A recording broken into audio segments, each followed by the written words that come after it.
Mikä sun nimi oli? Tuotteet repussa. Näytän se reppu. Kato niin. Tadaa! Frisbeegolf-kiekkoja. Noniin. Mites tää tuntuu vähän semmoista maalittamiselta mun mielestä. Ja sulla oli siinä tuotteita aina korissa. Sen jälkeen se Mitä? Se oli vähän epäilyttävän näköistä. Tiedätkö mikä fiilistä ollaan käydä kaupassa kun sä kyttäät sen koko ajan?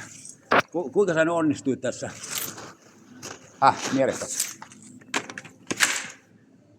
TikTokkiin laulaa noin 10 sekunnin päästä, kun pääsen ulos. Niin.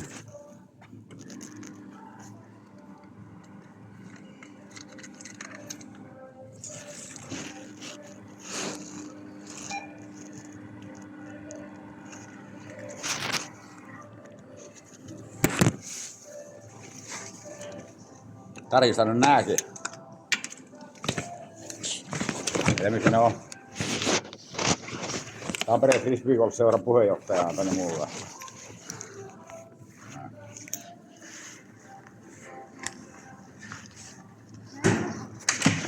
Paljon? Tos.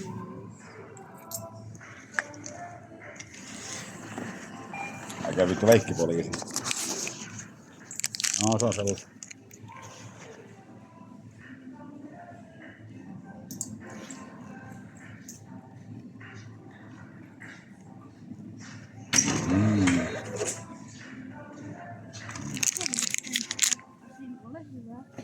Ja se työnantaja oli Reila. Arvaan lähteekö sinne. Sä voisit saattaa mut tonne noin, jos turvallista kulkee. Tai ehkä on parempi, että se on vaan varmaan vähän vähemmän turvallista sun kanssa kulkee.